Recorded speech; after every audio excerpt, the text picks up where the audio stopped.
एक शांत दोपहर थी। एसपी ऑफिस हमेशा की तरह अपने काम में व्यस्त था, लेकिन तभी दरवाजे पर आई एक थकी, डरी और टूटी हुई लड़की, जिसने जैसे ही अपना नाम बताया, पूरा ऑफिस सन्न रह गया। हर किसी के चेहरे का रंग उड़ गया, जैसे किसी ने सालों पुराना राज खोल दिया हो। आखिर उस लड़की का नाम ऐसा क्या था? क्यों एक नाम सुनकर ऑफिस की दीवारें तक कांप उठीं? दोस्तों, इस वीडियो में हम आपको दिखाएंगे एक ऐसी सच्ची कहानी जिसमें वर्दी के पीछे छिपी इंसानियत, दर्द और फर्ज की कहानी है। अंत तक देखना, क्योंकि जब सच्चाई सामने आई तो सबके दिल पिघल गए। यहाँ तक कि खुद एसपी साहब की आंखों में भी आंसू थे।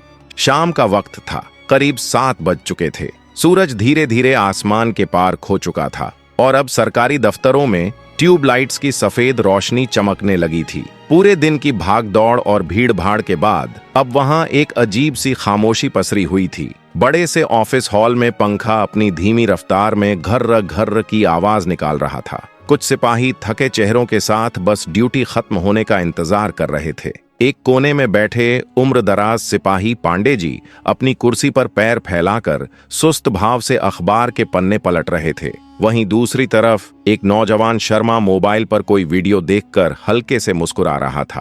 पूरा माहौल थकावट और ऊब से भरा हुआ था। तभी अचानक ऑफिस के भारी लकड़ी के दरवाजे पर हल्की सी आवाज हुई। दरवाजा धीरे से खुला और एक दुबली पतली सी लड़की अंदर झांकती हुई दिखाई दी। उसकी उम्र मुश्किल से 19 या 20 साल होगी। चेहरा थकान और डर से मुरझाया हुआ, बड़ी बड़ी आंखों में घबराहट और बेबसी साफ झलक रही थी, जैसे कोई सहमा हुआ परिंदा आसरा खोज रहा हो। उसके कपड़े मैले, फटे हुए और धूल से सने थे। बाल बिखरे हुए और पांव नंगे थे। साफ लग रहा था कि वह न कई दिनों से ठीक से सोई थी, न कुछ खाया था। उसने कांपती आवाज में कहा, साहब मेरी मदद कीजिए। मोबाइल में डूबे शर्मा ने नजर उठाकर उसे देखा और फिर पांडे जी की ओर देखते हुए आंख मारी। पांडे जी ने अखबार नीचे रखा, चश्मे के ऊपर से घूरा और भारी आवाज में बोले, क्या है? यहाँ क्या मेला लगा है? ये एसपी ऑफिस है, कोई धर्मशाला या शरणालय नहीं। भागो यहाँ से। लड़की उनकी डांट से कांप गई। उसके पैर जैसे दरवाजे पर ही जम गए। आंखों में आंसू भर आए, लेकिन उसने हिम्मत नहीं हारी। उसने धीमे स्वर में कहा, मैं भीख नहीं मांग रही साहब, मेरी छोटी बहन गायब हो गई है, कृपया उसे ढूंढने में मदद कीजिए। बहन गायब हो गई है। ये शब्द पूरे हॉल में गूंज उठे। अब तक फैली सुस्ती पल भर में गायब हो गई। एक कोने में बैठे मुंशी ने हल्की सी हंसी उड़ाई। शर्मा ने ताना मारा, वाह, बहन गायब हो गई, अब तो हर कोई चला आता है इधर। एसपी ऑफिस को क्या बच्चों का हॉस्टल समझ रखा है? पांडे जी ने झल्लाकर कहा, अबे चुप रह, ये काम थाने का है, यहाँ बड़े अफसर बैठते हैं। चल हट यहाँ से, वरना साहब का मूड खराब हो जाएगा। लड़की के चेहरे से सारी उम्मीद उतर चुकी थी। आंखों में बहते आंसू गालों पर सूखने लगे थे। उसने अपने मैले झोले से एक पुरानी मुड़ी तुड़ी फोटो निकाली। तस्वीर के रंग उड़ चुके थे, लेकिन उसमें एक नन्ही सी बच्ची मुस्कुराती नजर आ रही थी। उसकी आवाज टूटी हुई थी, यह मेरी बहन नव्या है, बस 10 साल की। कल रात हमारी बस्ती से अचानक गायब हो गई। बहुत ढूंढा, लेकिन कहीं नहीं मिली। हॉल में एक पल को सन्नाटा छा गया। हर चेहरा कुछ पल के लिए ठहर गया, लेकिन फिर भी पांडे जी के चेहरे पर कोई असर नहीं पड़ा। उन्होंने ठंडे लहजे में कहा, अरे बस्ती की बच्चियां तो अक्सर यूं ही इधर उधर निकल जाती हैं, किसी लड़के के साथ चली गई होगी, कुछ दिन में खुद लौट आएगी। अब हम किस किस को ढूंढते फिरें? चलो काम मत बढ़ाओ, और वैसे भी यह हमारा काम नहीं है। अपने इलाके के थाने में रिपोर्ट लिखवाओ। अमायरा ने रोते हुए कहा, मैं कल थाने गई थी, पर वहां के पुलिस अंकल ने मुझे भिखारी कहकर भगा दिया। बोले, यह सब ड्रामा कहीं और कर लो। यह सुनकर पांडे जी और शर्मा एक दूसरे की ओर देखकर मुस्कुरा दिए, जैसे कि यह रोज की बात हो। अमायरा पूरी तरह टूट चुकी थी। वह नहीं जानती थी कि कहां जाए और किससे मदद मांगे। वह वहीं जमीन पर बैठने ही वाली थी कि तभी अंदर केबिन से गहरी और कड़क आवाज आई, बाहर क्या हो रहा है? इतना शोर क्यों है? यह आवाज थी एसपी वेदांत राठौर की। वेदांत राठौर का नाम पूरे जिले में अपनी ईमानदारी, अनुशासन और काम करने के अंदाज के लिए मशहूर था। अपराधियों के लिए उनका नाम डर का पर्याय था, लेकिन आम लोगों और जरूरतमंदों के लिए वे किसी मसीहा से कम नहीं थे।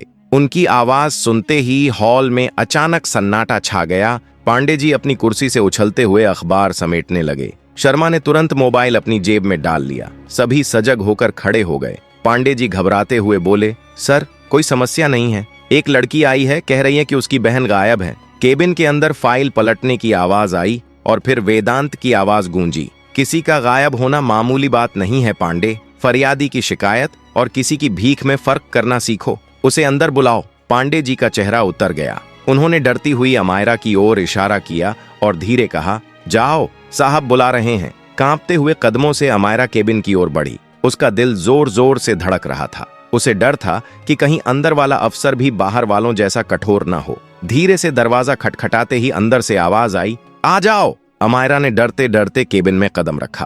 केबिन विशाल और साफ सुथरा था। बड़ी मेज के पीछे आरामदायक कुर्सी पर एसपी वेदांत राठौर बैठे थे। उनकी वर्दी पर सितारे चमक रहे थे। चेहरा रौबदार, लेकिन आंखों में अजीब सी शांति थी। उन्होंने अमायरा को देखा। मासूम चेहरा, टूटा हुआ, आंसू भरी आंखें और डरी हुई आवाज। वेदांत ने मात्र एक नजर में उसकी स्थिति समझ ली। उन्होंने कुर्सी से उठकर पास रखी पानी की बोतल से गिलास भरा और अमायरा को दिया। उनका स्वर इस बार नरम था। बैठो बिटिया, पहले पानी पियो और डरो मत। बताओ क्या हुआ? इतनी बड़ी जिम्मेदारी वाले अफसर का अपनापन देखकर अमायरा चौंक गई। कांपते हाथों से गिलास थामकर उसने एक ही सांस में पूरा पानी पी लिया। गले की खराश कुछ कम हुई और फिर उसने हिम्मत जुटाकर अपनी कहानी बतानी शुरू की। साहब, मेरा नाम अमायरा है और मेरी छोटी बहन नव्या है। कल शाम हमारी बस्ती के लोग पास वाले हैंडपंप पर पानी भरने गए थे और बच्चे वहीं खेल रहे थे। जब सभी वापस लौटे तो नव्या कहीं नहीं मिली। पहले हमें लगा कि शायद वह किसी के घर चली गई होगी,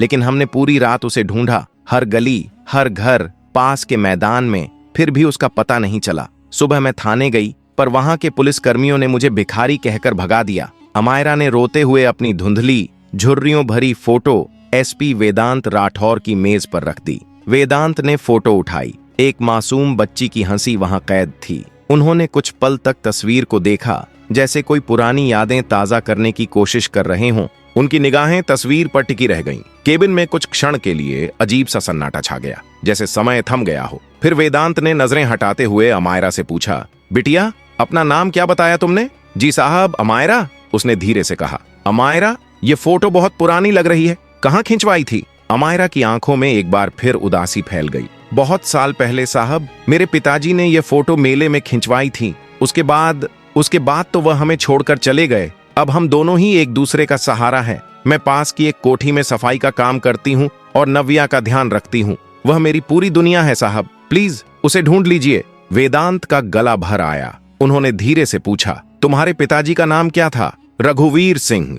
जैसे ही यह नाम सुना, वेदांत की उंगलियां फाइल पर जैसे जम सी गईं। यह नाम उनके सीने में किसी तीर की तरह चुभ गया। रघुवीर सिंह, वही नाम जिसे उन्होंने अपने बचपन की धुंधली यादों में सुना था और जिसके जाने के बाद उनका बचपन एक अनाथालय की चारदीवारी में गुजरा था। वेदांत की नजर अचानक अमायरा की दाहिनी बांह पर पड़ी। कपड़ा थोड़ा फटा हुआ था और वहां एक पुराना गहरा जलने का निशान था। उन्होंने अपनी आवाज काबू में रखते हुए पूछा, यह चोट का निशान कैसा है? अमायरा ने निशान को देखकर कहा, यह बचपन का है साहब। हमारी झोपड़ी में आग लग गई थी और मैं उसी में जल गई थी। पिताजी मुझे बचा रहे थे, उन्होंने ही मुझे बाहर निकाला। कुछ दिन बाद वह कहीं चले गए। लोग कहने लगे कि उन्होंने हमें छोड़ दिया।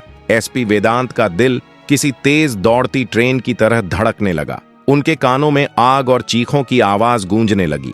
आंखों के सामने उनके बचपन का भयंकर हादसा फिर नाचने लगा। वही आग, वही हादसा जिसने उनका पूरा परिवार छीन लिया था। उन्हें भी अपनी पीठ पर ऐसा ही निशान मिला था। याद आया कि कैसे किसी ने उन्हें जलती झोपड़ी से बाहर निकालकर अस्पताल पहुंचाया और जब होश आया तो वे अनाथालय में थे। बताया गया कि उनके परिवार में कोई नहीं बचा। वेदांत ने कांपती आवाज में आखिरी सवाल पूछा, अमायरा, तुम्हें अपने पिताजी की शक्ल याद है? अमायरा ने अपनी आंखें झुका लीं। बस थोड़ी थोड़ी, बहुत धुंधली सी याद है। वे बड़े मजबूत और कद काठी में बड़े थे, लेकिन उनकी मजबूरी ने उन्हें हमें छोड़ने पर मजबूर कर दिया। हमारी माँ तो पहले ही नहीं थीं और पिता भी हमारे साथ नहीं थे। एसपी वेदांत अपनी कुर्सी से उठे, जैसे किसी ने उन्हें बिजली का झटका दे दिया हो। उनकी आंखों में अब सिर्फ आंसू थे। वह अपनी मेज के दूसरी तरफ बढ़े और अमायरा के पास खड़े हो गए। नहीं, वो तुम्हें छोड़कर नहीं गए थे। उन्हें मजबूरी में दूर होना पड़ा और शायद वह तुम्हारे पिताजी ही मेरे भी पिताजी हैं। अमायरा ने आश्चर्यचकित होकर उनकी ओर देखा। उसका दिमाग इसे समझ नहीं पा रहा था। साहब, आपका क्या मतलब है? आप क्या कह रहे हैं? वेदांत की आंखों से आंसू बहने लगे। एक सख्त पुलिस अफसर, जिसका नाम अपराधियों के लिए डर था, आज अपने ही दर्द के सामने छोटे बच्चे की तरह रो रहा था। अमायरा, मैं भी रघुवीर सिंह का बेटा हूँ। तुम्हारा बड़ा भाई वेदांत। ऑफिस के शांत केबिन में जैसे अचानक बिजली चमक गई हो। सन्नाटा इतना गहरा हुआ कि घड़ी की टिक टिक भी सुनाई देने लगी। अमायरा के होंठ कांपने लगे। वह विश्वास नहीं कर पा रही थी। भैया, आप सच कह रहे हैं? मेरे भैया तो वह तो उस आग में। वेदांत ने धीरे से उसका हाथ थाम लिया। नहीं, मैं जिंदा था। उस हादसे में मैं बुरी तरह जख्मी हो गया था। किसी ने मुझे अस्पताल पहुंचाया और फिर वहां से मैं अनाथालय चला गया। मुझे बताया गया कि मेरी एक छोटी बहन भी थी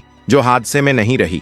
मैंने तुम्हें मर चुका समझ लिया था और आज भगवान ने इतने सालों बाद हमें फिर मिला दिया। वेदांत ने अपनी जेब से बटुआ निकाला और उसमें से एक पुरानी तस्वीर बाहर निकाली। तस्वीर में एक आदमी, एक छोटा लड़का और गोद में एक नन्ही बच्ची थी। वह तस्वीर बिल्कुल अमायरा की जैसी थी। अमायरा अब खुद को रोक नहीं पाई। वह फूट फूट कर रोने लगी। भैया कहकर वह वेदांत के गले लग गई। इतने सालों का दर्द, अकेलापन और बेबसी सब आंसुओं में बह रहा था। बाहर हॉल में बैठे सिपाही और मुंशी दरवाजे की दरार से यह सब देख और सुन रहे थे। उनके चेहरे पर हैरानी साफ झलक रही थी। जिस लड़की को वे भिखारी समझकर डांट रहे थे वह उनके सबसे बड़े साहब की सगी बहन निकली। पांडे जी को तो चक्कर सा आने लगा। अब यह मामला केवल एक लापता बच्ची का नहीं था, यह एक परिवार की अधूरी कहानी थी जिसे आज पूरा होना था। वेदांत ने अमायरा को संभाला, उसे कुर्सी पर बिठाया और उसके सिर पर हाथ फेरा। चुप हो जाओ मेरी बहन, अब मैं यहाँ हूँ। नव्या को कुछ नहीं होगा।